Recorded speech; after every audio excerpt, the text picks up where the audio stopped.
It's time, everyone. It's time for a brand new Sonic game!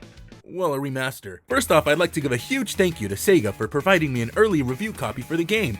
You guys are the best. I played Sonic Colors Ultimate on both the Switch version and the PlayStation 5 version.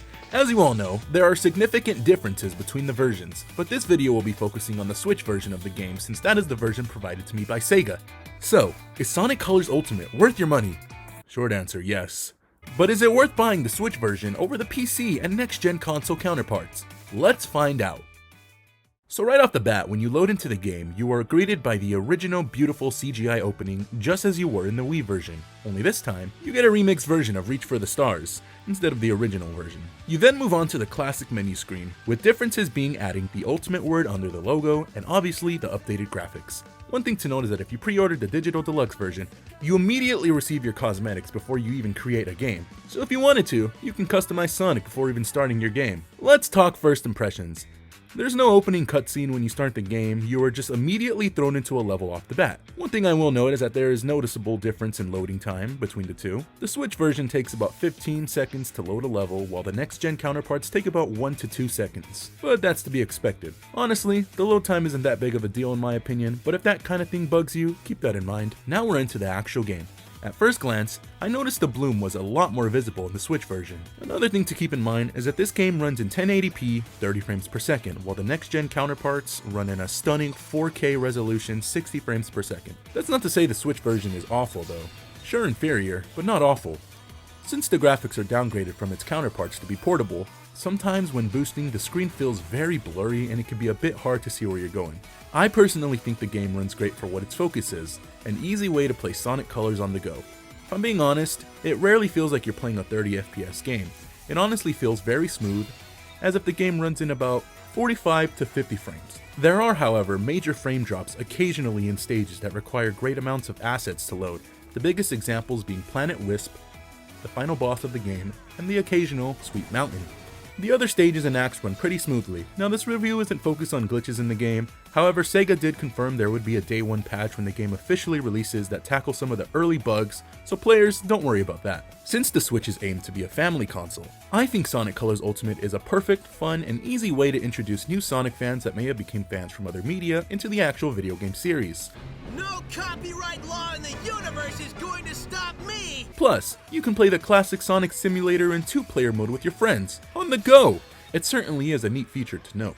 A very surprising thing I noticed is that the Switch version's controls actually feel more responsive than the next-gen counterparts.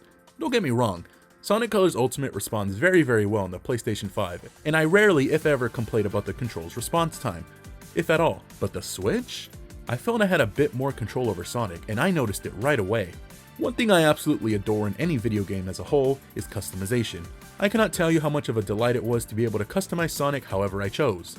Though a bit pricey in the in-game currency via the park tokens you collect throughout the stages, I think it is 100% worth it. It provides a lot of replayability for the game to unlock your favorite customizations. You can customize Sonic's shoes, gloves, aura, and boost. And there is quite a lot of options. Props to you, Sega. Another new feature of Sonic Colors Ultimate is newly remixed tracks. To be completely honest, I'm very mixed about how I feel on the newly remixed tracks. One of the major things fans adored about the original Colors was the beautiful, breathtaking soundtrack. In this remaster, most of, if not all the tracks have been remixed. The remixes aren't bad, however some do feel like a downgrade from the original. Some tracks feel way too calm and slow for a Sonic game, or the other just has you feel like you're walking out of a club. One of the notable tracks to compare is Sweet Mountain. Again, the new remixes aren't bad by any means, I think they just could have been handled better. Now for Rival Rush mode. This one was both surprising and disappointing for me. At first glance, I thought this was going to be super easy.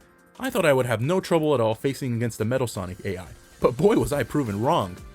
The Rival Rush mode is unlocked after you get a specific amount of red rings for each planet. Metal Sonic was surprisingly a challenge for me. He wasn't easy by any means necessary. Unless you've been speedrunning the game since the Wii version came out almost 11 years ago, you're in for a challenge. The part that disappointed me about Rival Rush mode was lack of online. I thought it would have been amazing to challenge your friends in online races through Colors' respected stages. For example, you can play as Sonic and a friend on another device plays as Sonic, but to each other, you see each other as Metal Sonic, kinda similar to how Sonic Adventure 2's battle mode worked. I really hope this can be a reality someday. Sonic Colors Ultimate story is the exact same as the original Wii counterpart, but for those jumping into Eggman's Interstellar amusement park for the first time, here's a brief summary without spoiling the story. Eggman captures aliens called Wisps that give Sonic different powers depending on the wisp you collect. Your main goal is to save this alien race from Dr. Eggman. It's a fun, lighthearted story with a simple but meaningful message. Let's talk about the new additions I mentioned. The Jade Wisp. The Jade Wisp is a new Wisp power-up in Sonic Colors Ultimate that wasn't in the original. Jade's first appearance was in 2019's Team Sonic Racing, so you might recognize Jade from there. Jade's power involves giving Sonic a ghost ability to float through walls and hover around just as a ghost would. Though Jade is on the slower side of power-ups, I actually really enjoy Jade's inclusion and often found myself taking the time to specifically power up Sonic with Jade so I can explore new areas to collect various rewards like Red Wings and Park tokens. And also I might be a bit biased because Katie from Sega did a fantastic job voicing Jade in the Rise of Wisp series, so shout out to you, Katie. Look at this adorable little thing!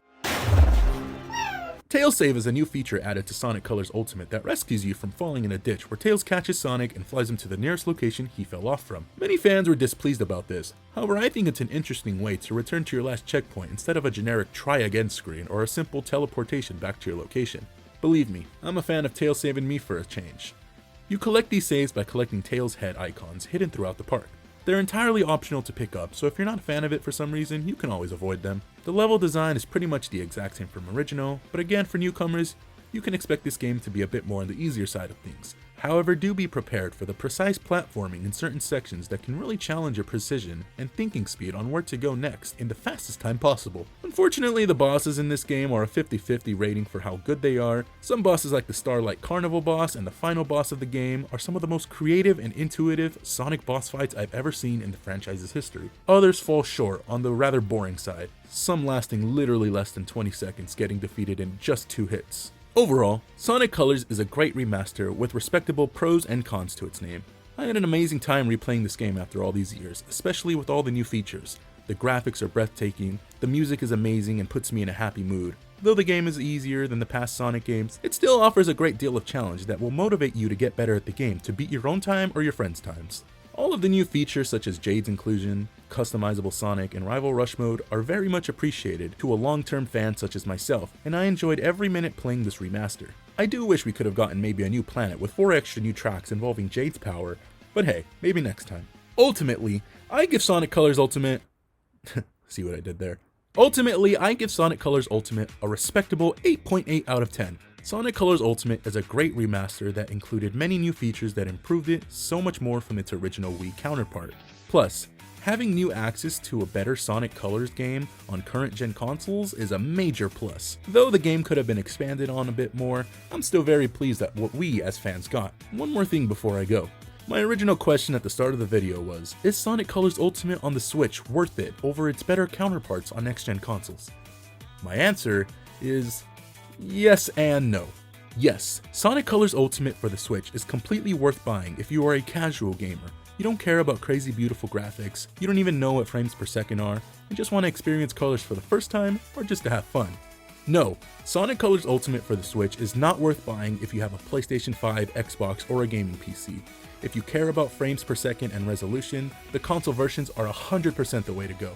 The game looks absolutely breathtaking in 4K resolution, 60 frames per second. The next-gen console/PC versions of the game is definitely the definitive way to fully experience Sonic Colors Ultimate in its truest and best performing mode. So with that, that's my review of Sonic Colors Ultimate. What do you guys think of the game? Let me know in the comments below. Once again, I'd like to thank Sega with everything I got for giving me an early review copy for the game. I really appreciated it. Now, in honor of Sonic Colors Ultimate being released, I'm going to be giving away a copy of Sonic Colors Ultimate to one lucky fan. All you have to do to enter this giveaway is like the video, subscribe to the channel, and comment Colors Hype. I'll be choosing a winner next Friday, so you have plenty of time to enter. If you already have the game or planning to get it when it fully releases, please give a chance for other fans to win. Instead, just comment your thoughts on the game.